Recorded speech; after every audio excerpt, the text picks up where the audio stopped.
नमस्कार, मेरा नाम है अमिताभ और दृष्टि पीसीएस के कार्यक्रम टारगेट आरओ एआरओ सीरीज में एक बार फिर से आपका स्वागत है। आज हम बात करेंगे और चर्चा करेंगे करंट अफेयर्स की। इससे पहले हमारे जो एपिसोड आ चुके हैं, अगर अब तक आपने नहीं देखा है तो उसको प्लेलिस्ट में जाकर जरूर देख लें, जो कि आपकी आगामी आरओ एआरओ की होने वाली परीक्षा के लिए बेहद महत्वपूर्ण होने वाले हैं। चलिए देखते हैं करंट अफेयर्स की आज के इस एपिसोड में कुछ महत्वपूर्ण प्रश्नों को, जिससे कि आपका रिवीजन हो जाए। हमारे इस श्रृंखला का उद्देश्य ही है कि तेजी से हम आपका रिवीजन करा सकें, क्योंकि अभ्यास से हासिल होता है विश्वास और विश्वास से मिलती है सफलता। पहला प्रश्न आपके लिए है कि बांधवगढ़ राष्ट्रीय उद्यान किस राज्य में स्थित है? मध्य प्रदेश, उत्तर प्रदेश, कर्नाटक या बिहार? तो यहाँ सही विकल्प है विकल्प ए, मध्य प्रदेश में बांधवगढ़ राष्ट्रीय उद्यान है। अब देखिए, ये सारी घटनाएं हमने वही ली हैं जो कि किसी न किसी वजह से चर्चा में थी। इसी आधार पर प्रश्न को तैयार किया गया है। तो देखिए, हाल ही में सुप्रीम कोर्ट ने मध्य प्रदेश के बांधवगढ़ राष्ट्रीय उद्यान में अवैध खनन को लेकर एक याचिका दायर की गई थी, उसकी सुनवाई की और याचिका को खारिज कर दिया था। और ऊपर से जो याचिका दायर जिसने की थी उस पर 1 लाख रुपए का जुर्माना भी लगा दिया गया था। अब इस घटना के कारण ये चर्चा में आ गया था। तो बांधवगढ़ राष्ट्रीय उद्यान कहां पर है? मध्य प्रदेश में है। और किस जिले में है? उमरिया जिले में है, याद रखेंगे। और विंध्याचल की पहाड़ियों में ये पूरा फैला हुआ है और विशेष तौर पर ये अपने वन्य जीवन, खासकर जो बंगाल रॉयल टाइगर्स है, उसके लिए ये फेमस है।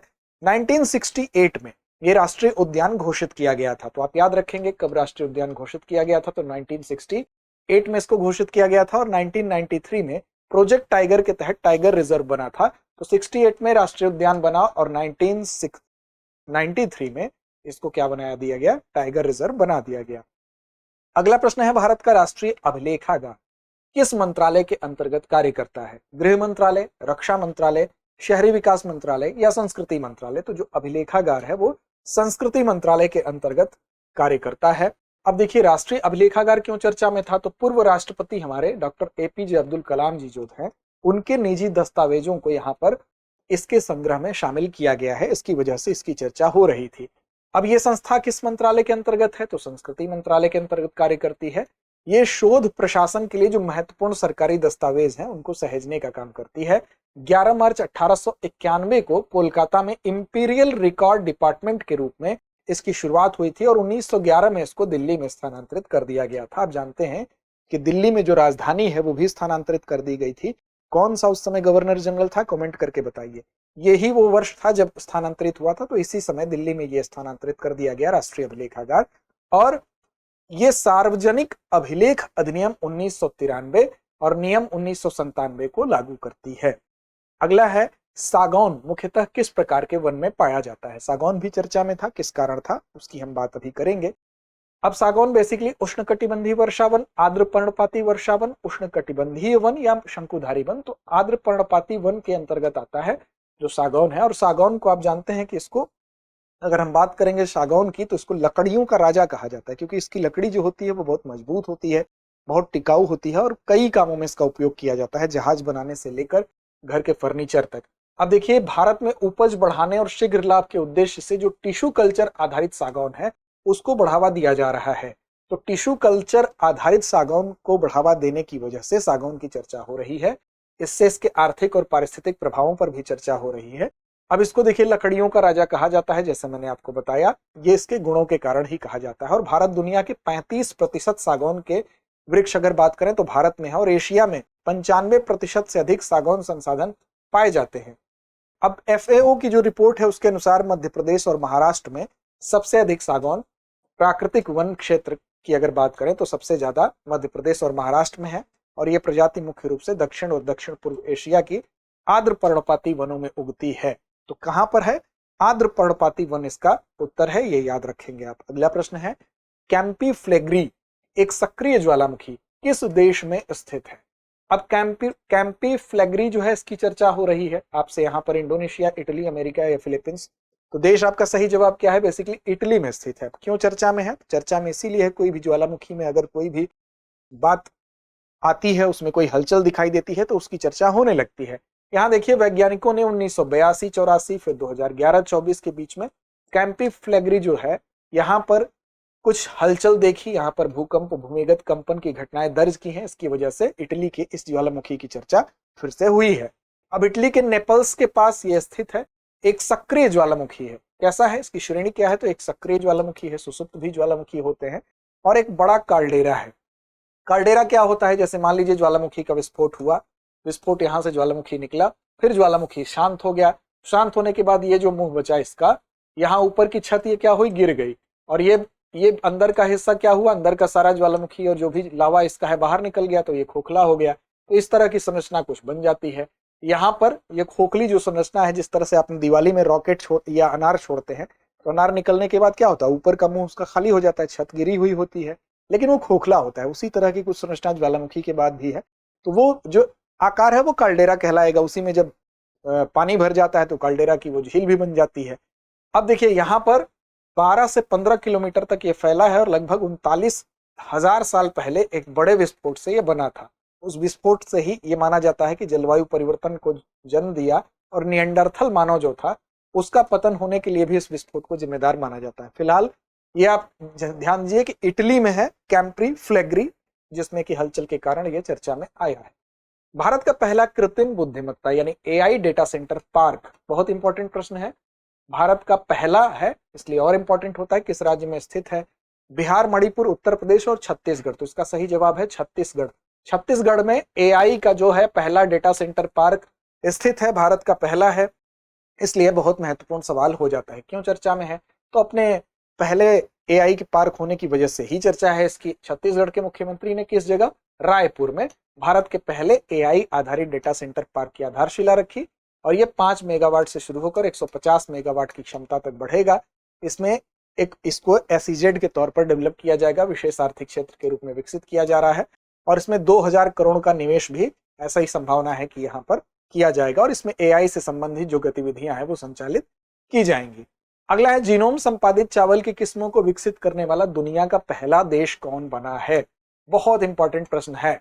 जीनोम संपादित चावल की किस्मों को डेवलप करने वाला दुनिया का पहला देश बना है पाकिस्तान, चीन, भारत, वियतनाम। चूंकि भारत बना है और दुनिया का पहला है, इसलिए बहुत महत्वपूर्ण है। ये प्रश्न आप नोट कर लीजिए, जरूर आ सकता है। तो देखिए, भारत दुनिया का पहला देश बन गया है जिसने कि जीनोम संपादित चावल की किस्में डेवलप की है। अब देखिए कौन डेवलप किया है भारत की तरफ से, तो भारतीय कृषि अनुसंधान परिषद यानी आईसीएआर। इसने DRR राइस 100 यानी कमला जिसका नाम है, और पूसा DST राइस नामक 2 किस्मों को विकसित किया है। और ये तकनीकी कौन सी इस्तेमाल की गई है, तो क्रिस्पर CAS आधारित तकनीकी है। बिना किसी विदेशी डीएनए का इसमें इस्तेमाल किया, इसको डेवलप किया गया है, जीन में सटीक परिवर्तन किया गया है, और ये नवाचार राष्ट्रीय कृषि विज्ञान कोष के द्वारा इसको सपोर्ट किया गया है, समर्थन दिया गया है। सफा मस्जिद जो हाल ही में चर्चा में थी, किस राज्य में स्थित है, गोवा, महाराष्ट्र, उत्तर प्रदेश और मध्य प्रदेश। सही जवाब क्या है, सफा मस्जिद बेसिकली गोवा में है। और ये यहाँ पर चर्चा में क्यों आई, इसको देखिए तो ASI ने, भारतीय पुरातत्व सर्वेक्षण विभाग ने, गोवा के फोंडा में ये सिचुएटेड है, यानी कि गोवा के फोंडा में स्थित है सफा मस्जिद। कहाँ स्थित है, गोवा के फोंडा में स्थित है। ये क्षतिग्रस्त थी, इसकी मेहराब संरचना की मरम्मत शुरू किया गया है, इसी वजह से यहाँ पर ये चर्चा में आया ही। ये मस्जिद ऐसा माना जाता है कि 1560 में जो बीजापुर के सुल्तान अली आदिल शाह थे उनके द्वारा बनवाई गई थी। पुरानी मस्जिद है, बीजापुर के जो आदिल शाही वंश के ये शासक हैं उनके द्वारा इसका निर्माण कराया गया है, जिसकी वजह से ये चर्चा में थी।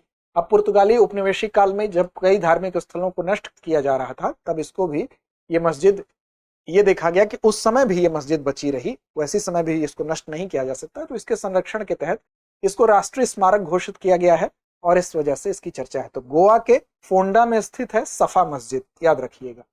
संथारा किस समुदाय से जुड़ी धार्मिक प्रथा है, हिंदू धर्म, ईसाई धर्म, बौद्ध धर्म या जैन धर्म। संथारा बेसिकली इसका संबंध किससे है, जैन धर्म से है। संथारा आप जानते हैं कि उपवास के द्वारा अपने शरीर का त्याग करना संथारा कहलाता है। अब यहां देखिए, यहां पर संलेखना भी कहते हैं इसको, पंडित मरण भी कहते हैं, सकाम मरण भी कहते हैं। जैन धर्म में एक धार्मिक प्रथा है जिसमें कि व्यक्ति क्या करता है, उपवास के माध्यम से स्वेच्छा से अपने जीवन का त्याग करता है, इसको संथारा भी कहते हैं, संलेखना भी कहते हैं, पंडित मरण कहते हैं, सकाम मरण कहते हैं। ये तब अपनाई जाती है जब व्यक्ति मृत्यु के निकट होता है या धार्मिक कर्तव्यों का पालन करने में उसको लगता है कि अब वह असमर्थ है। 2015 में राजस्थान हाईकोर्ट ने इसे आत्महत्या माना था और इसको अवैध करार दिया था, लेकिन बाद में सुप्रीम कोर्ट ने क्या किया, उस आदेश पर रोक लगा दिया था। तो फिलहाल संथारा का संबंध जैन धर्म से है, इसको आप याद रखेंगे। अगला है, भारत के चुनाव आयोग द्वारा विकसित किया जा रहा डिजिटल प्लेटफॉर्म जो कि चुनावी सेवाओं को सरल बनाएगा, उसका नाम क्या है, वेरी इंपॉर्टेंट। तो देखिए, election commission of India net, याद रखिएगा, ECI नेट उसका नाम है, तो सी विकल्प आपका सही हो जाएगा।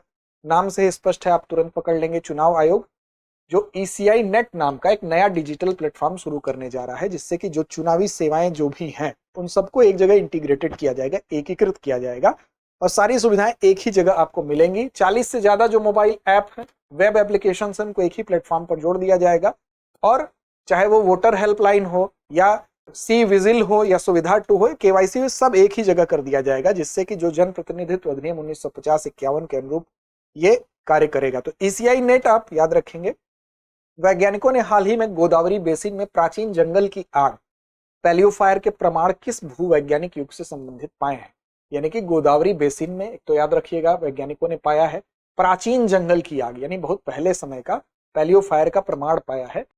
किस भूवैज्ञानिक युग से इसका संबंध है पूछा जा रहा है। जुरासिक युग से, पर्मियन युग से, ट्राइसिक युग से या कैम्ब्रियन से? तो पर्मियन युग से इसका संबंध है, बी विकल्प आपका सही है।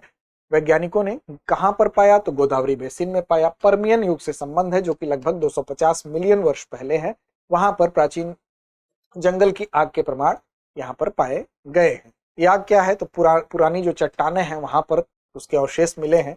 पैलियोफायर इसको कहा जाता है। इससे उस काल की वनस्पति, जलवायु परिवर्तन, कोयला निर्माण की जानकारी मिलती है।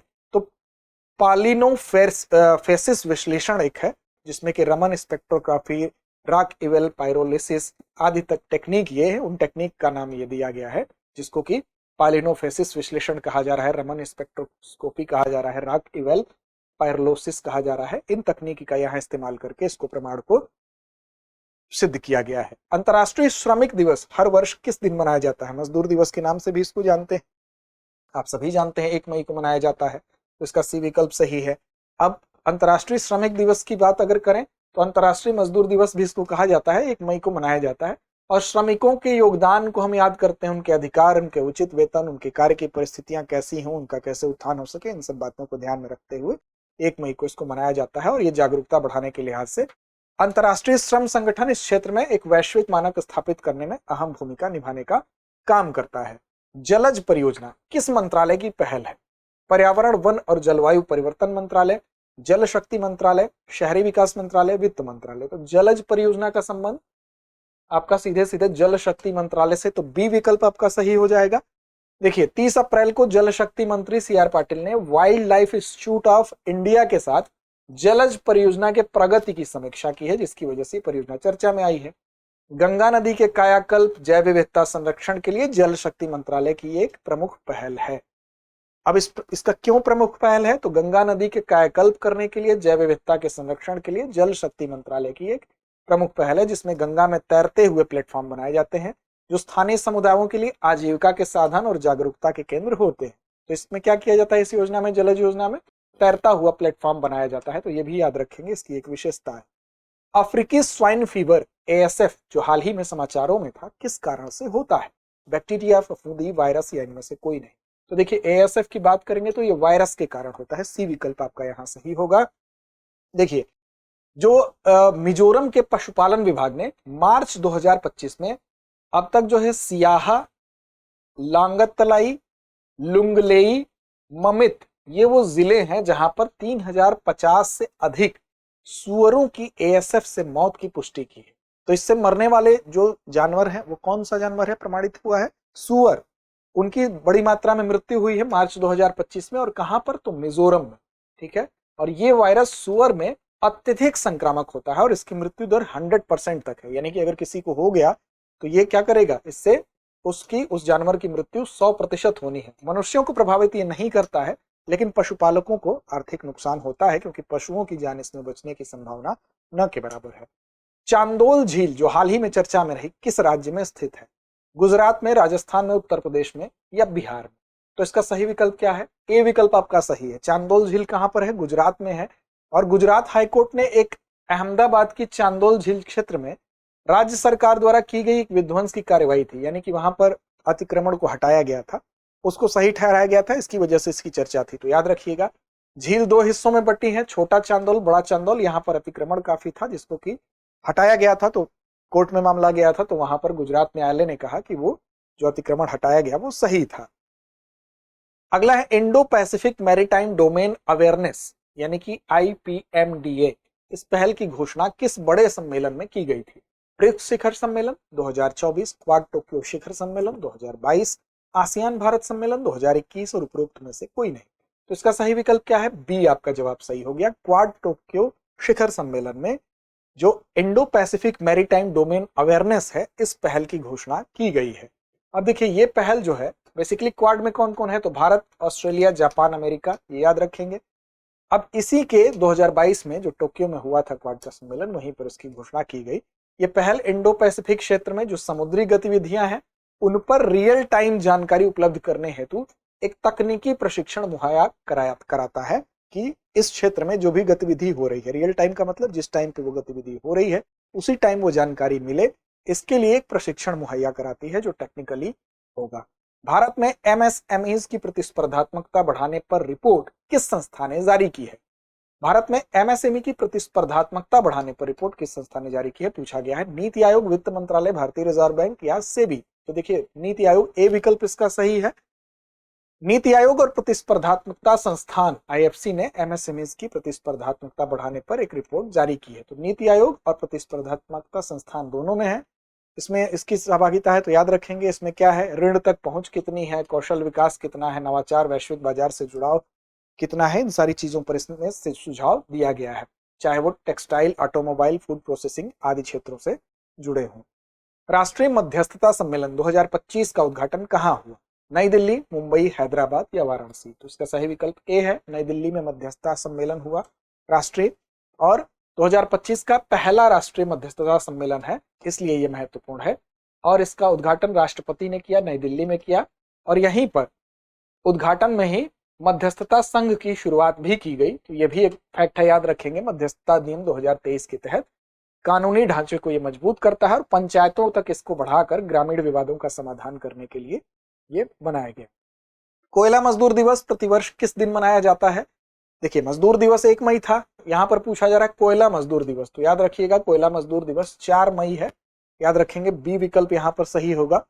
कोयला मजदूर दिवस हर साल 4 मई को मनाया जाता है और इसका उद्देश्य क्या है? इन मजदूरों को सम्मानित करना, कठिन और खतरनाक परिस्थितियों में चूंकि ये काम करते हैं तो इसलिए इनको सम्मानित करना, इनके स्वास्थ्य और सुरक्षा की आवश्यकता को भी रेखांकित करना इसका उद्देश्य है। बीएसएफ सीमा सुरक्षा बल किस मंत्रालय के प्रशासनिक नियंत्रण में काम करता है? गृह, रक्षा, संसदीय कार्य या उपरोक्त में से कोई नहीं? देखिए इसका जवाब क्या है, गृह मंत्रालय। अगर हम बात करें बीएसएफ का, तो जब भारत पाक के बीच युद्ध हुआ था तो उसी के बाद इसका गठन हुआ था। 1965 में भारत पाक युद्ध के बाद ही ये महसूस किया गया था कि ऐसा एक फोर्स बनाया जाए, तो 1 दिसंबर 1965 को इसकी स्थापना हुई थी। अब पाकिस्तान की ओर से बढ़ते तनाव के बीच जो सीमा सुरक्षा बल बीएसएफ है, भारत की पहली और सबसे तेज रक्षा पंक्ति के रूप में दृढ़ता से वहां पर तैनात है। बीएसएफ की अगर बात करें तो भारत की प्रमुख सीमा रक्षक बल है और भारतीय सीमाओं की पहली रक्षा पंक्ति इसको कहा जाता है। 7 केंद्रीय सशस्त्र पुलिस बल जो है उसमें से एक है और गृह मंत्रालय के अंतर्गत ये कार्य करता है। 1 दिसंबर 1965 को भारत पाक युद्ध के बाद इसकी स्थापना की गई थी और शांति के समय में, जब शांति की स्थिति होती है, युद्ध की स्थिति नहीं होती है, तो भूमि की जो हमारी सीमा होती है उसकी रक्षा करने का काम बीएसएफ करती है कि तस्करी तो नहीं हो रही है, घुसपैठ तो नहीं हो रहा है, अंतर्राष्ट्रीय अपराध तो नहीं हो रहा है। और युद्ध के समय ये क्या करेगी? युद्ध के समय जब युद्ध छिड़ जाएगा तो हमारे सेना की सहायता करने का काम करती है। तो शांति के समय ये कार्य कर ही रही है और युद्ध के समय सेना की सहायता करेगी। चूंकि इनको लोकल जो भूगोल है उसकी जानकारी बेहतर होती है, इसलिए ये बेहतर तरीके से जन समुदाय की गहरी जानकारी होती है, सहायता कर सकते हैं। वर्तमान में ये बल भारत पाक, भारत बांग्लादेश सीमा और एलओसी और नक्सल विरोधी अभियानों में तैनात है, इतनी जगहों पर। अगला है महादई नदी, जो हाल ही में समाचारों में थी, किस क्षेत्र से निकलती है? विकल्प ए मोल्लेम राष्ट्रीय उद्यान गोवा, विकल्प बी भीमगढ़ वन्यजीव अभयारण्य कर्नाटक, विकल्प सी है चंदोली राष्ट्रीय उद्यान या विकल्प सी है डी है इनमें से कोई नहीं। तो देखिए महादई की अगर बात करेंगे जो समाचारों में थी, किस क्षेत्र से निकलती है, तो इसका सही जवाब क्या है? इसका सही जवाब आपका विकल्प बी है, भीमगढ़ वन्यजीव अभयारण्य कर्नाटक से निकलती है। महादई अगर बात करें तो जल बजट और अंतर्राज्यीय विवाद पर प्रभाव शीर्षक से प्रकाशित एक लेख था, एक वैज्ञानिक लेख था, उसी के बाद गोवा में इसका विरोध शुरू हो गया था। महादई नदी जिसको मांडवी भी कहा जाता है, आप मांडवी से ज्यादा परिचित होंगे, तो महादई और मांडवी एक ही नदी का नाम है, याद रखिएगा। कर्नाटक के भीमगढ़ वन्यजीव अभयारण्य से निकलती है। कहां से निकलती है? भीमगढ़ वन्यजीव अभयारण्य जो कर्नाटक में, वहीं से निकलती है और फिर गोवा में जो गोवा की राजधानी पणजी है वहां पर अरब सागर में जाकर ये मिल जाती है। विशेष रूप से उत्तरी गोवा की जल आवश्यकताओं के लिए महत्वपूर्ण है और इसकी सहायक नदियों की बात करें तो रोगारो, कुशावती, ननोरम, ननुज, वालवोटा, मापुसा, ये सब क्या है, इसकी सहायक नदियां हैं। और चोराओ द्वीप है। चोराओ द्वीप पर मांडोवी नदी में ही एक बड़ा ही मशहूर पक्षी अभयारण्य है जिसको सलीम अली पक्षी अभयारण्य के नाम से जानते हैं। और इस नदी को के जल को लेकर गोवा में और साथ साथ कर्नाटक में एक लंबे समय से आप देख रहे हैं कलसा और भंडूरा सहायक नदियों से जल मोड़ने के लिए विवाद भी चला आ रहा है। अगला है भारत के समुद्री क्षेत्र में लैंगिक समानता को बढ़ावा देने के लिए सरकार द्वारा शुरू की गई पहल का नाम क्या है? नारी शक्ति, सागर में सम्मान, सागर शक्ति या सागर मुक्ति। देखिए सागर में सम्मान इसका नाम है, समुद्री क्षेत्र में लैंगिक समानता को बढ़ाने के लिए। अब पत्तन, पोत परिवहन, जलमार्ग मंत्रालय के भारत सरकार के समुद्री क्षेत्र में महिलाओं की भागीदारी बढ़ाने के लिए ये सागर में सम्मान पहल की शुरुआत की है। किसने की है? तो मिनिस्ट्री ऑफ, यहां पर देखिए, पत्तन, पोत परिवहन और जल मार्ग मंत्रालय के द्वारा सागर में सम्मान पहल को शुरू किया गया है। अब देखिए यहां पर मुंबई में आयोजित हुआ महिलाओं के लिए अंतर्राष्ट्रीय समुद्री दिवस, उसी के पहले आयोजन के अवसर पर ही इसको लॉन्च किया गया और इसमें उनके प्रशिक्षण के, उनकी सुरक्षा, उनके नेतृत्व, उनके कौशल विकास के जरिए एक लैंगिक संतुलित समुद्री कार्यबल तैयार करने का उद्देश्य इसमें रखा गया है ताकि महिलाएं भी समुद्री सुरक्षा में लैंगिक समानता को बढ़ाते हुए महिलाओं की भागीदारी भी बढ़े, इसलिए इसको शुरू किया गया है। क्योंकि आप जब देखेंगे कि मैरीटाइम इंडिया विजन 2030 जो है उसमें भी ये लक्ष्य रखा गया है कि सरकार 2030 तक जो तकनीकी समुद्री भूमिका है उसमें महिलाओं की भागीदारी को बढ़ाकर 12% तक लाने का टारगेट रखा गया है। तो इस आयोजन की थीम भी याद रखिएगा, समुद्री क्षेत्र में महिलाएं, परिवर्तन और स्थिरता की अगुआ, इसकी थीम भी है। और ये तथ्य भी याद रखिएगा कि मैरीटाइम इंडिया विजन 2030 में जो तकनीकी समुद्री भूमिका है उसमें महिलाओं की भागीदारी को 12% तक बढ़ाने का लक्ष्य भी रखा गया है। पारंपरिक चिकित्सा में उपभोक्ता संरक्षण और नियमन को बढ़ावा देने के लिए आयुष मंत्रालय द्वारा हाल ही में शुरू किए गए पोर्टल का नाम क्या है? विकल्प आपके सामने है, नेशनल हेल्थ पोर्टल, आयुष सुरक्षा portal, follow my health portal, उपरोक्त में से कोई नहीं। तो इसका सही जवाब है विकल्प बी, आयुष सुरक्षा पोर्टल। देखिए व्याख्या को देखते हैं। तो देखिए आयुष मंत्रालय ने पारंपरिक चिकित्सा में उपभोक्ता संरक्षण और नियमन को बढ़ावा देने के लिए आयुष सुरक्षा पोर्टल को लॉन्च किया है। क्यों लॉन्च किया है? तो पारंपरिक चिकित्सा में उपभोक्ता संरक्षण और नियमन को बढ़ावा देने के लिए लॉन्च किया है। इसे केंद्रीय राज्य मंत्री श्री प्रताप राव जाधव ने नई दिल्ली के आयुष भवन में लॉन्च किया। कहां लॉन्च किया गया? तो नई दिल्ली के आयुष भवन में। अब इसमें पोर्टल पारदर्शिता, सुरक्षा सुनिश्चित करने के लिए ही बनाया गया है। तो याद रखिएगा इससे क्या फायदा होगा? तो आम नागरिक और जो पेशेवर लोग होंगे वो भ्रामक विज्ञापन और दवाओं के दुष्प्रभावों की रिपोर्ट रियल टाइम में कर सकेंगे। मान लीजिए आपको कोई भ्रामक विज्ञापन दिखाया गया कि इसको लेने से आपको इतना फायदा होगा, ये होगा, और वास्तव में वो चीज नहीं है, या गलत तरीके से प्रचारित करके कोई चीज मिसगाइड करने की कोशिश की जा रही है, तो आप उसकी शिकायत रियल टाइम कर सकेंगे। और ये पोर्टल सिद्ध अनुसंधान परिषद जो है उसकी मदद से विकसित किया गया है। राष्ट्रीय फार्माकोविजिलेंस कार्यक्रम से ये जुड़ा हुआ है। अगला है, घाटमपुर ताप विद्युत परियोजना किस शहर में स्थित है? उत्तर प्रदेश, मध्य प्रदेश, बिहार, उपरोक्त में से कोई नहीं। तो घाटमपुर, आप याद रखिएगा, ताप विद्युत परियोजना उत्तर प्रदेश से संबंधित है और ये कानपुर में इस परियोजना की, इससे कानपुर से इसका संबंध है, क्योंकि प्रधानमंत्री ने हाल ही में कानपुर नगर में स्थित जो घाटमपुर ताप विद्युत परियोजना की यूनिट 1 थी उसको राष्ट्र को समर्पित किया। इसकी वजह से यह चर्चा में आया था। 660 मेगावाट उसकी क्षमता है। यह परियोजना नेवेली उत्तर प्रदेश पावर लिमिटेड द्वारा कार्यान्वित की जा रही है, जो NLC इंडिया लिमिटेड और उत्तर प्रदेश राज्य विद्युत उत्पादन निगम लिमिटेड, इन दोनों का संयुक्त उपक्रम है। तो फिलहाल चर्चा में इसीलिए है क्योंकि घाटमपुर जो परियोजना है इसकी यूनिट 1 जो 660 मेगावाट की है वो राष्ट्र को समर्पित किया गया पीएम के द्वारा। अगला है, दिव्यांगजनों को सशक्त बनाने हेतु AI पर राष्ट्रीय सम्मेलन कहां आयोजित किया गया? ध्यान रखिएगा, दिव्यांगजनों को सशक्त बनाने के लिए कृत्रिम बुद्धिमत्ता पर राष्ट्रीय सम्मेलन की बात की जा रही है। चेन्नई, नई दिल्ली, हैदराबाद, बेंगलुरु। तो यहां पर इसका सही जवाब क्या होगा? तो डी विकल्प यहां पर आपका सही होगा, बेंगलुरु में किया गया था। तो 30 मई 2025 को कर्नाटक के बेंगलुरु में दिव्यांगजनों को सशक्त बनाने के लिए AI पर राष्ट्रीय सम्मेलन आयोजित किया गया, जिसमें कि AI से संबंधित, चाहे वो AI एक्सेसिबिलिटी हो, AI फॉर असिस्टिव टेक्नोलॉजी हो, AI चैटबॉट हो, इन सब चीजों को यहाँ पर लॉन्च किया गया। कृषि निवेश पोर्टल किस मंत्रालय द्वारा लॉन्च किया गया है? कृषि और किसान कल्याण मंत्रालय, ग्रामीण विकास मंत्रालय, वित्त मंत्रालय या उपरोक्त में से कोई नहीं? तो देखिए, कृषि निवेश पोर्टल जो है कृषि और किसान कल्याण मंत्रालय के द्वारा लॉन्च किया गया है। तो विकल्प आपका ए सही होगा। ये इसके माध्यम से किसान उद्यमी उद्योगों के लिए वन स्टॉप प्लेटफॉर्म के रूप में ये कार्य करेगा और यहाँ पर राज्य सरकार की 17 प्रमुख योजनाओं की ये जानकारी प्रदान करता है, जैसे कि कृषि इंफ्रास्ट्रक्चर हो गया, फंड हो गया, पशुपालन इंफ्रास्ट्रक्चर विकास फंड हो गया, इन सारी चीजों की। अगला है नल सरोवर वन्यजीव अभयारण्य किस राज्य में स्थित है? राजस्थान, मध्य प्रदेश, गुजरात, उत्तराखंड। सही विकल्प आपका सी, गुजरात में स्थित है। क्या? नल सरोवर वन्यजीव अभयारण्य। देखिए, गुजरात में नल सरोवर जो पक्षी अभयारण्य है 1969 में, उसको अभयारण्य घोषित किया गया और 2012 में रामसर साइट भी घोषित कर दिया गया था। पहले क्या था? तो पहले पक्षी अभयारण्य था, बाद में इसको अभयारण्य घोषित किया गया और 2012 में रामसर साइट भी घोषित किया गया। अब हाल ही में यहां पर एक दुर्लभ आर्कटिक समुद्री पक्षी सैबिन्स गल देखा गया, जिसकी वजह से इसकी चर्चा हुई थी। भारत में पिछली बार 2013 में केरल में देखा गया था सैबिन्स गल को, तो इसकी वजह से यह चर्चा में आया है।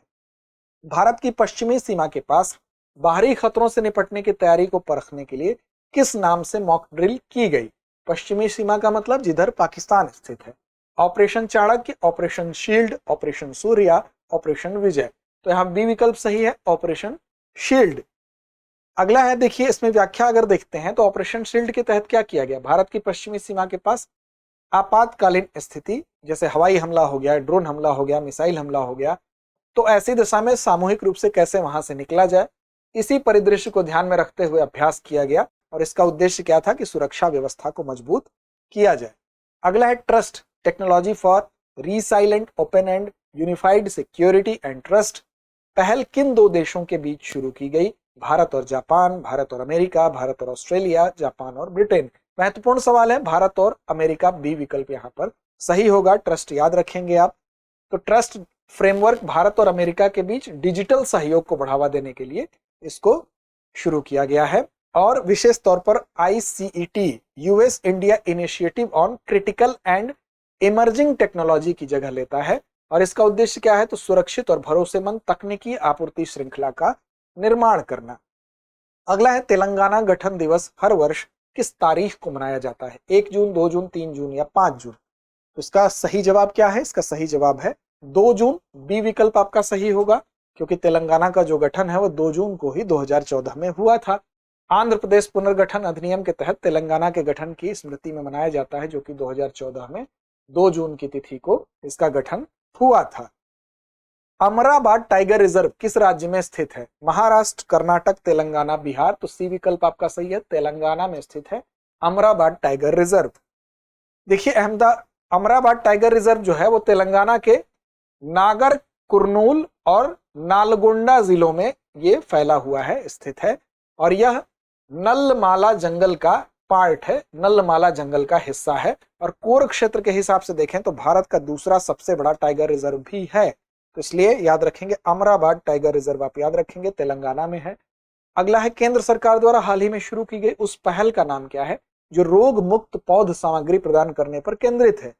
Clean plant program, plant protection plan, राष्ट्रीय कृषि मिशन, उपरोक्त में से कोई नहीं। तो इसका सही जवाब है विकल्प ए, क्लीन प्लांट प्रोग्राम का संबंध है।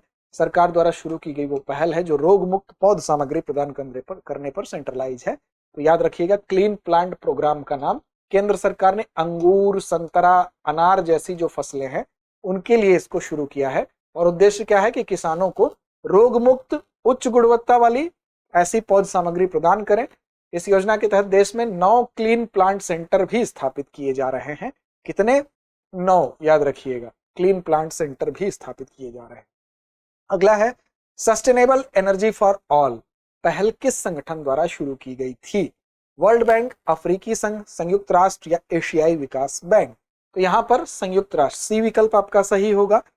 व्याख्या देख लेते हैं। तो देखिए, भारत की जो सरकारी ऊर्जा कंपनी NTPC है उसने ऊर्जा परिवर्तन के लिए सस्टेनेबल एनर्जी फॉर ऑल इसके साथ एक समझौता किया है। किसने समझौता किया है? तो NTPC ने किया है।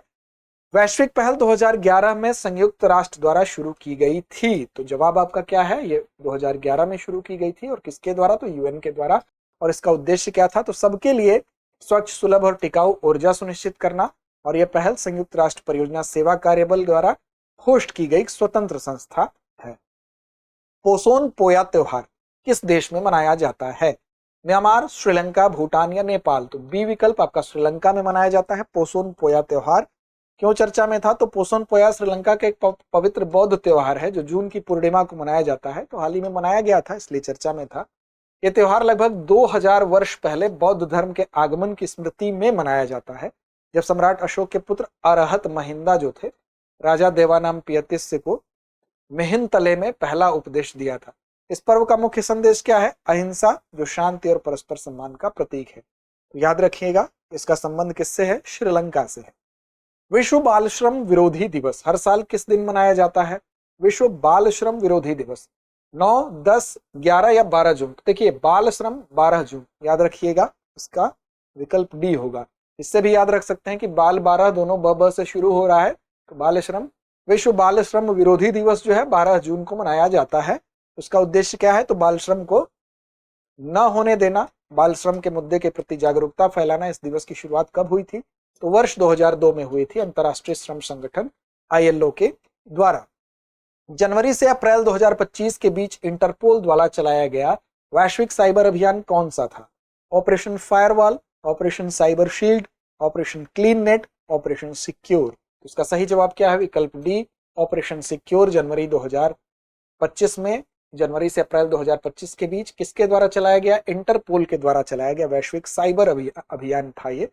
और इसमें ऑपरेशन सिक्योर इसका नाम था, याद रखेंगे, वैश्विक साइबर अपराध विरोधी अभियान था, यानी विश्व में जहां जहां साइबर अपराध फैला है उसको कैसे कंट्रोल किया जाए उसके लिए था।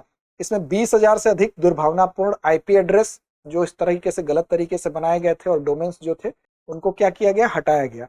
और इंफॉर्मेशन स्टीलिंग, यानी जो भी ऐसे मैलवेयर होते हैं जो इंफॉर्मेशन को चुराने का काम करते हैं, उससे जुड़े हुए इस तरह के डोमेन और IP एड्रेस को समाप्त किया गया। और 26 देशों की कानून प्रवर्तन एजेंसियों ने इसमें हिस्सा लिया, जिसमें भारत भी शामिल था। हुदैदा बंदरगाह जो हाल ही में समाचारों में था, किस देश में स्थित है? Yemen, Kuwait, Iran, Israel? तो यमन इसका सही जवाब है। हुदैदा बंदरगाह का संबंध यमन से है। और हाल ही में इजराइल ने लाल सागर जो है, रेड सी क्षेत्र में तनाव बढ़ाते हुए यमन के हुदैदा बंदरगाह में नौसैनिक हमला किया था, इसकी वजह से ये चर्चा में आया था। यमन के पश्चिमी भाग में रेड सी के किनारे ये स्थित है। अगला है बाराक मागेन, एक उन्नत नौसैनिक वायु रक्षा प्रणाली है जिसे किस देश ने विकसित किया था? Israel, Iran, Bharat, Ukraine? तो इजराइल इसका सही जवाब है। बाराक मागेन ये इजराइल का है। अब इजराइल ने बाराक मागेन, यानी कि जिसे लाइटनिंग शील्ड भी कहा जाता है, ईरानी ड्रोन हमलों से रक्षा करने के लिए तैनात किया था। यह इजराइल का है, इजराइल से संबंध है, याद रखिएगा। इजराइल एरोस्पेस इंडस्ट्रीज द्वारा इसको डेवलप किया गया है। और ये जो UAV हो गए, क्रूज मिसाइल हो गए, उच्च प्रक्षेप पथ वाली प्रोजेक्टाइल्स, समुद्र से किनारे तक मार करने वाली मिसाइल, इन सभी से रक्षा करने में सक्षम है। इजराइल की एक मल्टी लेवल डिफेंस सिस्टम है जिसको ये मजबूत करने का काम करती है। सस्टेनेबल गैस्ट्रोनॉमी डे हर साल किस तारीख को मनाया जाता है? 17 जून, 18 जून, 19 जून, 20 जून? क्या पूछा जा रहा है? सस्टेनेबल गैस्ट्रोनॉमी डे हर साल पूछा जाए तो याद रखिएगा इसका सही जवाब 18 जून है। सस्टेनेबल गैस्ट्रोनॉमी डे 18 जून को मनाया जाता है। क्या उद्देश्य है? तो पर्यावरण अनुकूल भोजन हम करें, जिससे कि इस तरह की टेंडेंसी को बढ़ावा दिया जाए। हर दिन खाद्य सुरक्षा, पोषण, जैव विविधता संरक्षण और सस्टेनेबल डेवलपमेंट के साथ साथ जो स्थायी पाक कला है उसकी भूमिका पर जागरूकता फैलाया जाए। पहली बार 2017 में आधिकारिक रूप से इसको मनाया गया था। अगला है, ईरान में भारतीय नागरिकों को निकालने के लिए भारत सरकार द्वारा शुरू किया गया बचाव अभियान था? ऑपरेशन सिंधु, ऑपरेशन सेतु, ऑपरेशन गंगा और ऑपरेशन यमुना? तो सही जवाब है विकल्प ए। यहां पर ऑपरेशन सिंधु सही है। ईरान में जो भारतीय नागरिक फंसे थे उनको निकालने के लिए ऑपरेशन सिंधु चलाया गया। 18 जून 2025 को भारत सरकार ने इस ऑपरेशन को शुरू किया था ताकि वहां पर फंसे भारतीय नागरिकों को सेफ तरीके से निकाला जा सके और भारत की वैश्विक संकट में अपने नागरिकों की सुरक्षा सुनिश्चित करने के लिए जो प्रतिबद्धता है उसके प्रदर्शन के तौर पर भी इसको देखा जा रहा है। तो ऑपरेशन सिंधु नाम था। ईरान में 18 जून 2025 को इसको शुरू किया गया। स्कूल शिक्षा का मूल्यांकन करने के लिए परफॉर्मेंस ग्रेडिंग इंडेक्स 2 रिपोर्ट किस संस्था ने जारी किया? CBSE, अखिल भारतीय तकनीकी शिक्षा परिषद, शिक्षा मंत्रालय या विश्वविद्यालय अनुदान आयोग? तो देखिए, इसको शिक्षा मंत्रालय ने जारी किया। परफॉर्मेंस ग्रेडिंग इंडेक्स 2 जो है, याद रखेंगे, इसका सी विकल्प सही है। पीजीआई 2 रिपोर्ट जारी किया है, किसने जारी किया है? तो शिक्षा मंत्रालय ने जारी किया है। 2022-23 और 2023-24 के लिए स्कूल शिक्षा का ये आकलन करती है। शीर्ष स्थान किसने प्राप्त किया? तो चंडीगढ़ ने इसमें शीर्ष स्थान प्राप्त किया। मेघालय सबसे निचले पायदान पर रहा। और पीजीआई 2 में कुल 1000 अंकों का मूल्यांकन हुआ, जिसमें से कि 73 संकेतकों का प्रयोग यहां पर किया गया, जो 2 श्रेणियों में विभाजित है, परिणाम और शासन और प्रबंधन। अगला है निगमित कानूनी प्रक्रियाओं के स्वचालन के लिए MCA 21 पोर्टल किस मंत्रालय ने शुरू किया? वित्त मंत्रालय, कानून और न्याय मंत्रालय, कारपोरेट मामलों का मंत्रालय या गृह मंत्रालय? तो सही जवाब क्या है? विकल्प सी, कारपोरेट मामलों के मंत्रालय ने निगमित कानूनी प्रक्रियाओं के स्वचालन के लिए MCA 21 पोर्टल को शुरू किया है। तो यही इसका सही जवाब है। कारपोरेट मामलों का मंत्रालय जो है उसने MCA 21 शुरू किया है। अब जो भी कंपनियां हैं उनसे संबंधित जो कानूनी प्रक्रिया है उनको ऑनलाइन और स्वचालित बनाता है ये। और ये पोर्टल कंपनी अधिनियम 1956, कंपनी अधिनियम 2013 और LLP अधिनियम 2008 के अनुपालन और प्रवर्तन में मदद करता है। और national e governance service delivery gateway यानी NSDG से भी इंटरऑपरेट करता है। अगला है वर्ल्ड इन्वेस्टमेंट रिपोर्ट 2025 किस संगठन ने जारी की है? रिजर्व बैंक ऑफ इंडिया, संयुक्त राष्ट्र व्यापार और विकास सम्मेलन, अंतरराष्ट्रीय मुद्रा कोष या एशियाई विकास बैंक? तो सही जवाब क्या है? विकल्प बी, संयुक्त राष्ट्र व्यापार और विकास सम्मेलन यानी कि अंकटाड। देखिए अंकटाड द्वारा जारी वर्ल्ड इन्वेस्टमेंट रिपोर्ट 2025 तो किसने जारी किया? अंकटाड ने जारी किया। क्या जारी किया गया? वर्ल्ड इन्वेस्टमेंट रिपोर्ट जारी किया गया। भारत 2024 में FDI प्राप्त करने वाले शीर्ष देशों में 15वें पायदान पर था, ये याद रखिएगा। और 2023 में 16वें स्थान पर था। भारत को $27.6 बिलियन का FDI मिला और भारत ने दक्षिण एशिया में सबसे अधिक FDI आकर्षित किया और एशिया में कुल $605 बिलियन में प्रमुख हिस्सा भारत का रहा। अगला है वर्ल्ड पैरा एथलेटिक्स चैंपियनशिप 2025 किस शहर में आयोजित की जा रही है? नई दिल्ली, भोपाल, चेन्नई या हैदराबाद? याद रखिएगा वर्ल्ड पैरा एथलेटिक्स चैंपियनशिप 2025 की बात की जा रही है और ये आयोजित किया जा रहा है नई दिल्ली में। नई दिल्ली में 2025 की वर्ल्ड पैरा एथलेटिक्स चैंपियनशिप का आयोजन हो रहा है और दिल्ली की मुख्यमंत्री रेखा गुप्ता ने इसके लिए जो लोगो, शुभंकर और 100 दिन काउंटडाउन की शुरुआत भी की। यह आयोजन 26 सितंबर से 5 अक्टूबर तक होगा। कब से कब होगा? 26 सितंबर से 5 अक्टूबर जवाहरलाल नेहरू स्टेडियम में होगा और इस चैंपियनशिप का यह 12वां संस्करण है और भारत में अब तक का सबसे बड़ा पैरा एथलेटिक्स इवेंट भी होगा, इसलिए भी ये खास है। अगला है नीति आयोग की 10वीं गवर्निंग काउंसिल की बैठक का विषय क्या था? विकसित राज्य से विकसित भारत @2047, आत्मनिर्भर भारत, एक भारत श्रेष्ठ भारत, उपरोक्त में से कोई नहीं। तो विकल्प ए यानी कि विकसित राज्य से विकसित भारत @2047 है इसका विषय, तो याद रखेंगे। अब इसमें पीएम मोदी ने दिल्ली में नीति आयोग की जो 10वीं गवर्निंग काउंसिल की बैठक थी उसकी अध्यक्षता की थी और उन्होंने सभी राज्यों से कहा था कि one state one global destination के सिद्धांत पर एक विश्व स्तरीय पर्यटन स्थल विकसित करें जिससे कि आसपास के शहरों का भी विकास हो सके। और इस वर्ष की बैठक का विषय था विकसित राज्य से विकसित भारत @2047 और इसका लक्ष्य ये है कि 2047 तक भारत को विकसित राष्ट्र बनाना। बैठक में उद्यमिता, कौशल विकास और रोजगार सृजन पर भी चर्चा की गई। अगला है व्हाइट हिमालयन लिली की IUCN स्थिति क्या है जो हाल ही में समाचारों में थी? पहला है संकटग्रस्त, बी है गंभीर रूप से संकटग्रस्त, सी है असुरक्षित और डी है न्यूनतम चिंता। तो इसका बी विकल्प सही है, ये क्रिटिकली इंडेंजर्ड की श्रेणी में आता है, गंभीर रूप से संकटग्रस्त की श्रेणी में आता है। अब उत्तराखंड वन विभाग की नई रिपोर्ट जो थी उसमें 2228 पौधों की प्रजातियों के संरक्षण का उल्लेख किया गया है जिसमें कि व्हाइट हिमालयन लिली की भी यहाँ पर स्थिति शामिल है। यह पौधा हिमालय क्षेत्र का मूल निवासी है और इसमें सफेद या गुलाबी रंग के फूल होते हैं।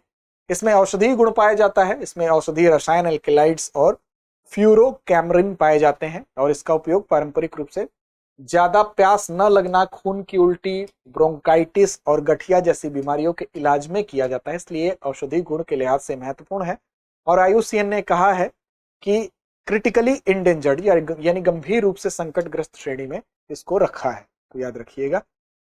अंत में एक अभ्यास प्रश्न हमारी परिपाटी होती है और इस अभ्यास प्रश्न को हम छोड़ते हैं आपके ऊपर कि आप इसका जवाब सर्च करें और कमेंट बॉक्स में इसका सही उत्तर दें। साथ साथ अगर बाकी एपिसोड अभी तक आपने नहीं देखे हैं तो प्लेलिस्ट में जाके जरूर देख लीजिए, आपकी परीक्षा में बहुत सहायक होने वाले हैं। अभ्यास प्रश्न है, नागशंकर मंदिर जिसे हाल ही में कछुओं के संरक्षण के लिए मॉडल मंदिर घोषित किया गया है, किस राज्य में स्थित है? विकल्प ए सिक्किम, विकल्प बी असम, विकल्प सी ओडिशा या विकल्प डी नागालैंड। तो इस प्रश्न का सही और सटीक जवाब देना ना भूलें। लड़ते रहें, अपने लक्ष्य की ओर बढ़ते रहें।